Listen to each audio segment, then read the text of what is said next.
Okay. All right. We're here today with Mr. Paul Kilmer. How you doing, man? I can't complain. Things are going good for me right now. Excellent. So I want to ask you, how did you get into magic? Well, it's actually interesting. I actually never meant to be a magician. I always liked card manipulation, and I never thought it was going to move past that. And then I kind of got, let's say, addicted to entertaining people, which is unique for somebody on the spectrum like me. My grandfather taught me a couple of moves with a deck of cards, and then I went down to the local library, and it just so happened that the kids director of my local library did puppet shows and magic shows, so they had an entire section on it, and not every library does. So I started learning how to put together a terrible show because we're all terrible when we start out. And I didn't realize I was creating the groundwork for sort of this weird character that I do. But yeah, that's pretty much how it started. I learned a couple of things, and then I went to the library because the internet wasn't a thing, because no one understands. But you know, I grew up in the age of dial-up, and no one wanted the internet then. No one wanted it. No, it's amazing we have it now. I mean, I've been thinking, I think like technology really peaked like with the cassette. Like once you could listen to music in your car, I was fine with it. I don't need all the bells and whistles we have now. I mean, you know, David Lee Roth was in Van Halen. You know, you could copy the album onto a blank cassette or buy it on cassette, put it in your car, you could drive around. Not that I could drive back then. So I mean, my timeline's a little skewed. Yeah. But I think I'm agreeing with you. Yeah. My favorite thing about a cassette is even if it broke, all you needed was a number 2 pencil and you could fix it. Yeah. Simpler times. It is. You don't need much. If people lived with fewer things, I think the world would be a better place. Indeed. Well, there's nothing we can do about it right now, so. No, there isn't, not right now. Let's just keep going with the questions. Yeah. Now, cards are your thing. That's what sparked it all off. Card tricks. Have you ever used them in a poker game? You know, that's interesting. A lot of people ask me that. I don't actually like games. I like learning how to cheat at them, but I don't actually like to play them with people. I'm non-confrontational, and I'm not really competitive. I'm pretty much okay with just sitting in a corner by myself with a latte practicing sleight of hand. And if somebody wants to see a trick, that's awesome. I'll do it. But I'm always actively practicing, but I'm never looking to cheat someone out of their money because I would feel bad after. It takes away from the purity of the craft. Yeah, and the fact that you have to live with yourself after you con someone. That's true. Regardless if they were a jerk or not, you still stole something. You still had an advantage over them, you know. Maybe you wouldn't have to sorry. No, go ahead. Maybe you wouldn't have to like take their money. I imagine it'd be like real annoying if a dude was just sitting there and like he needed like a king to make a flush and you're all like, is this your card?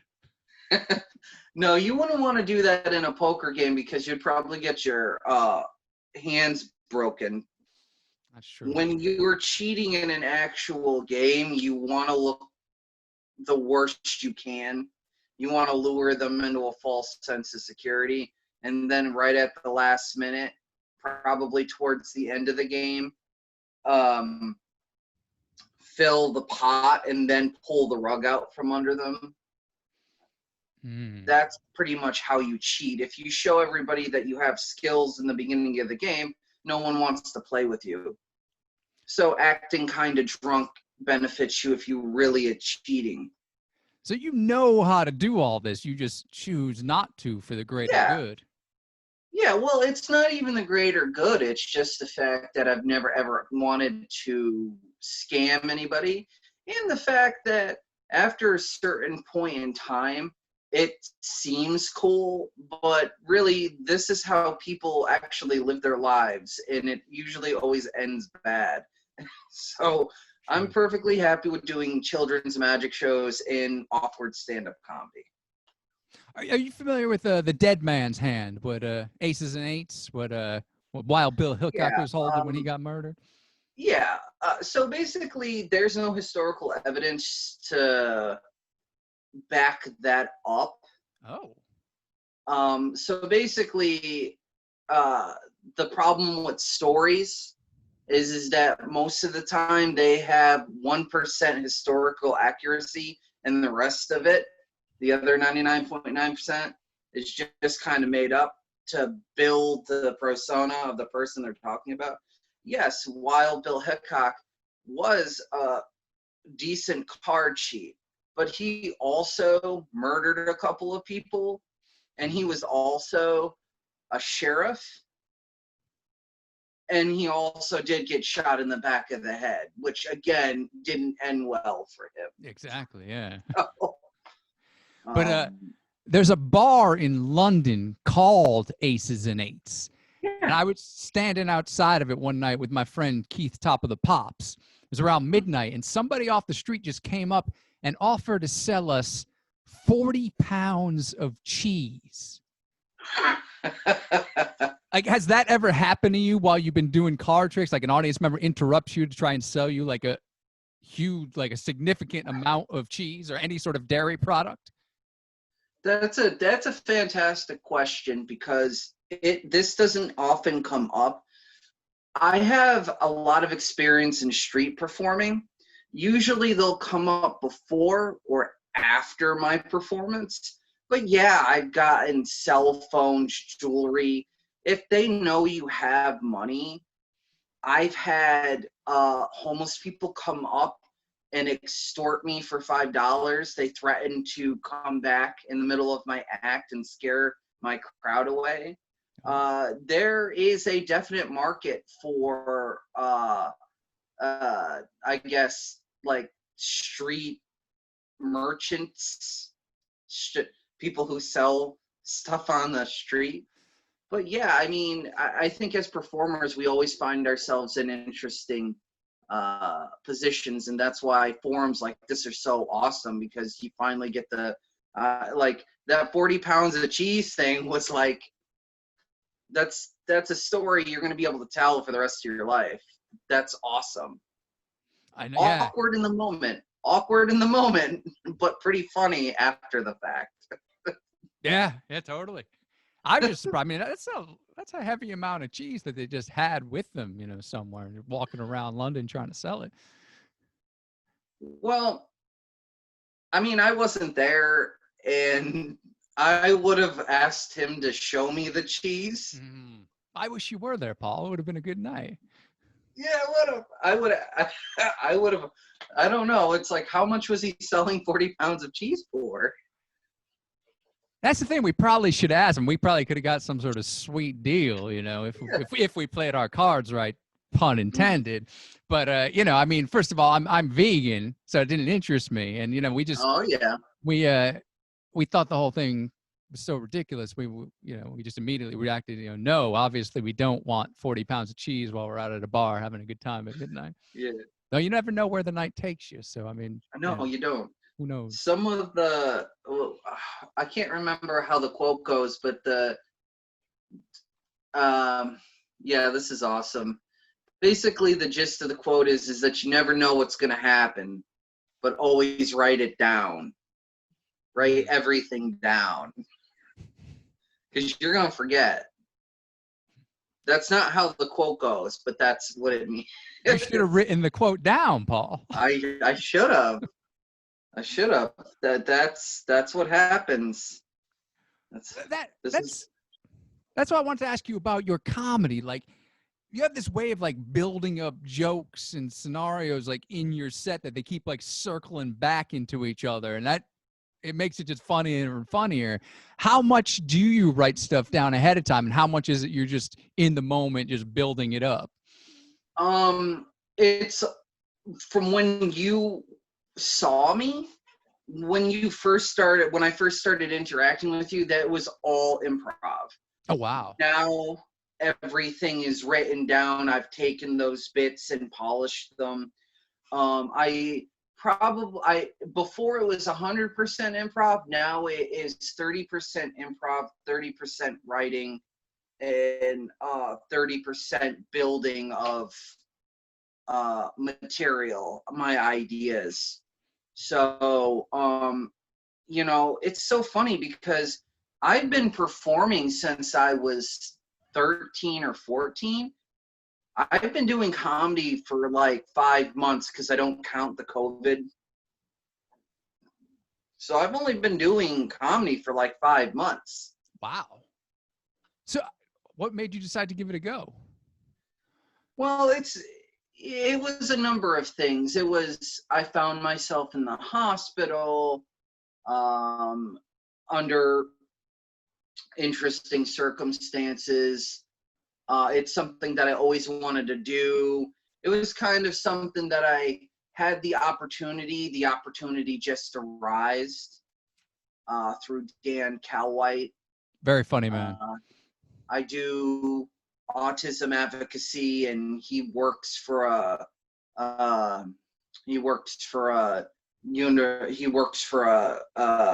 place that helps people with autism, and him and I think it was maybe Craig Taylor. I don't know who was with him, but they says it's like we do this thing down at Cafe 9. We can give you an opportunity.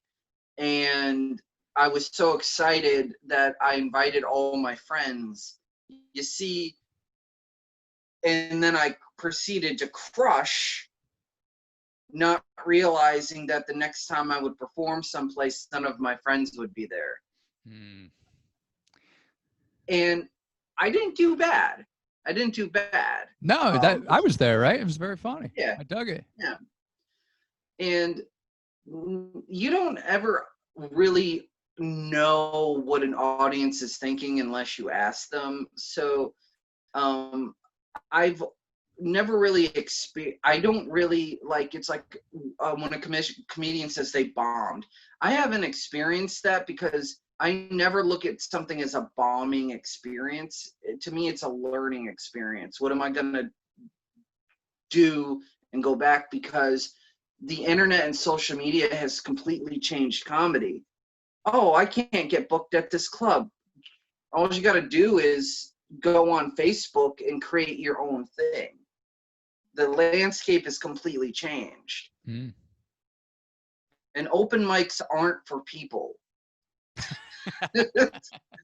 They're for comedians and comedian friends.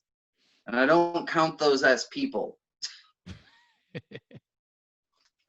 So maybe we have come a bit of ways since the invention of the cassette. Yeah. Well, I'm just saying that there are more opportunities. I mean, just talking as a magician, there are more opportunities to get yourself out there through Facebook, through LinkedIn, through I almost said WikiLinks. That's something different. There's so much out there that it's all at the tip of your fingertips. And if Facebook is free, YouTube is free. Yeah. You don't have to pay anybody.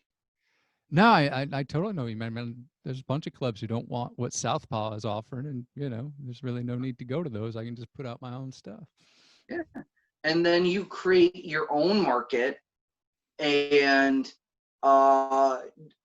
places start having you come in and you sell merchandise. And do you have merchandise? I have a shirt that my friend made me. Is this the one you're wearing right now? Oh yeah. That's amazing. I have a dinosaur blog. This will eventually be the name of it. Dinosaurs are my thing. Magic and dinosaurs in my current relationship are my things. Wow. So yeah, I mean, you are known as Magical Paul, and the shirt says Jurassic Paul.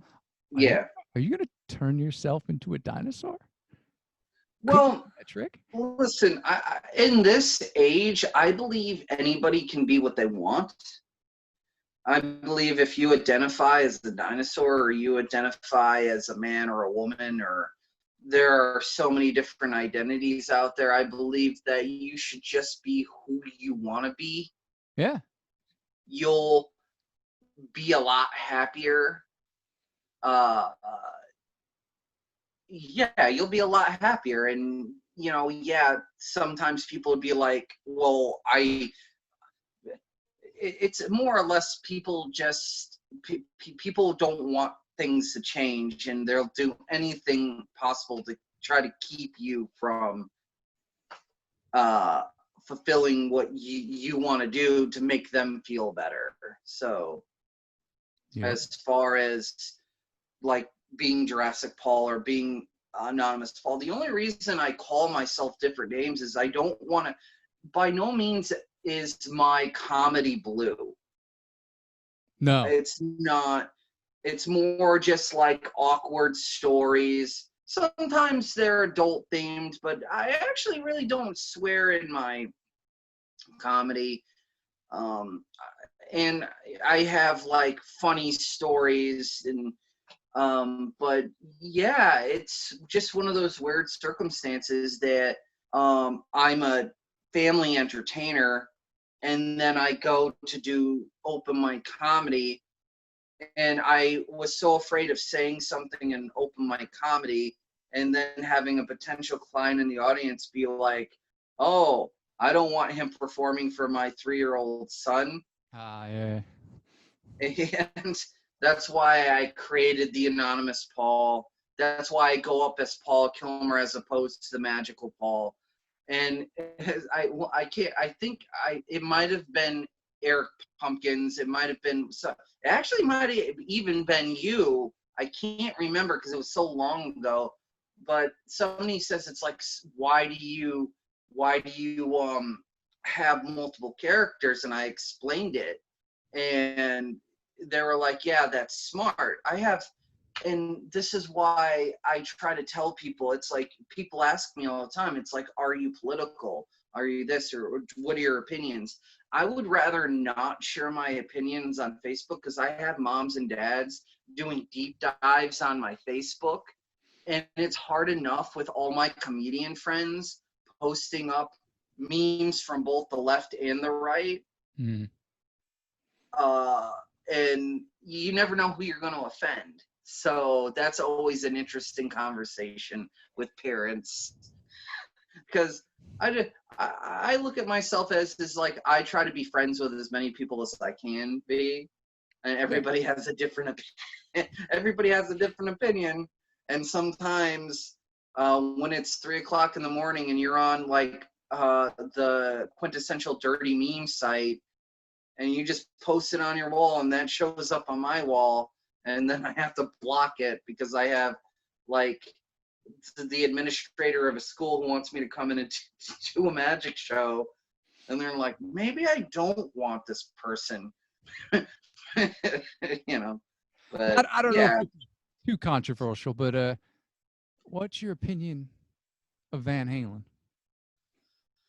I like Van Halen. I was born in 1983, so I started listening when I was in the early 90s. My dad was a construction worker and a mechanic, so all those I want to say all those late 70s, early 80s metal bands, hair bands were very popular. RATT, Snake, Other Animals, Van Halen, Led Zeppelin, Poison. Oh yeah. And then my dad was interesting because he did like those, but he also exposed us inadvertently to like John Denver, and my grandfather exposed me to guys like Buddy Holly and Elvis and Johnny Cash. And Johnny Cash lived all the way up. He's got albums galore. So yeah, I grew up in Van Halen. I like Jump. I like Panama. I was more or less a radio kid. I never owned albums. I always heard songs and then could never find them for 15 years. And then I finally learned the name of the song. It's like recently RATT has made a comeback because they had one of their songs in the album. And I was like, I really like Round and Round as a song. I'm glad they made that into a commercial. But yeah, I like Van Halen. It's the year of the RATT. Yeah. So hopefully they will make a huge comeback. Yeah. I wanted to ask you, do you, as a fan of card tricks, do you like songs that mention cards, like AC/DC's The Jack or Stacey Q's Two of Hearts? I mean, if you were doing a card trick for AC/DC, you would expect their card to be the Jack. And like for Motorhead, it'd obviously be the Ace of Spades. Yeah.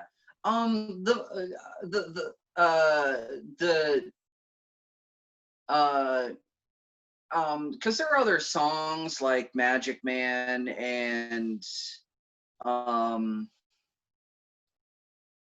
there's a couple other songs that I can't remember, but the Two of Hearts is actually really, a lot of really good magicians do non-talking sets to that song, or Magic Man, and they definitely have their place in Magic because specifically they reference specific cards. But I want to say my favorite is the Ace of Spades by Motorhead, because like I said, those are the songs that I kind of, they just, pop into your life. I guess my favorite song of all time would have to be one of those songs that I didn't know the name of and tried to track down for years, which was Wall of Voodoo Mexican Radio. There you go. It always plays between 2:34 and 2:50 in the morning on some radio station that you're driving from one location to the other, and you're not paying attention and you miss the name. I did a little research into the song, and the guy who made it, and again, his name eludes me, but he's just one of those guys who created a song and an album, and that's pretty much what he's known for. And he has other songs, but I just really like that song. No one's heard of him, and I was like, this is my song. You can have it. Get your own song. This is mine. I'm protective of that song. What do you want to be known for, Paul? Oh, that's a great question. I want to be known for being a well-rounded entertainer. I want to be the best person I can. I want to help people. Everybody keeps saying, it's like, when this is over, this isn't going to be over. This won't be over. It takes 3 to 4 years for one of these things to pass. But when it does, I would really like to start going on the road to do gigs. So just, living out my dream. Like right now, everything is really good. I've literally accomplished everything I wanted to do, and it's just about making new goals to accomplish. So yeah, that's what I really want to be known for, is just being as good of a person as I can be. Awesome. Depending on what dollar store I'm in. Cool, man. Well, I think that's all my questions. You got anything else you want to add? Yeah, you can hit me up on my Facebook, Paul Kilmer, and I'm always putting stuff out, putting content out, working on blogs, just really trying to fill my time with. Tell me about this dinosaur blog.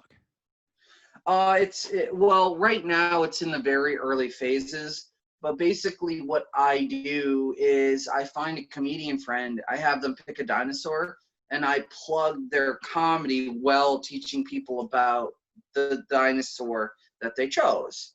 So it's a way for me to help out other comedians, but tell people about one thing I really love. Oh, it sounds wild. So By rules too. the one that I'm gonna either do today or tomorrow, because I have a live gig later tonight and I have to finish building some props, is gonna be the Tyrannosaurus Rex. And it's funny because I thought that was the one that was going to be picked, but everybody keeps picking like really odd specific ones, and I really like that. Because there's so much to dinosaurs that people don't get. All they see is the skeletons. They don't know about the timelines. They don't know about the environment, what they ate, what they hunted, what their social behavior was like. Yeah, none of us were around to witness that, but there's a lot you can tell by their skeletons and the different types of environments that you find them. And there's just really just interesting to me. Yeah. So I try to do that. I try to pick a comedian, and if I can't find a comedian, because we're all just trying to survive, I just put one of my own. And it actually doesn't even have to be a dinosaur. Any extinct animal, I try. Do you want to pick a dinosaur? Yeah. Has anyone chosen Triceratops yet? Let's go with Triceratops. Yeah. Okay. So now I have 2 dinosaurs to work with. Excellent. Yeah. I will do young Southpaw chooses the Triceratops, and I will make it. Oh, I can't wait. This is exciting. Oh, sweet. Well, thank you so much. I mean, no, hey, no, I'm not doing anything else right now, so this is great. Yeah. And if I was, I would totally do it. Make the time. Oh, I appreciate that, man. Always make the time. Well, thank you so much for coming on the show, man. Good to talk to you. No problem. I enjoyed it. Awesome.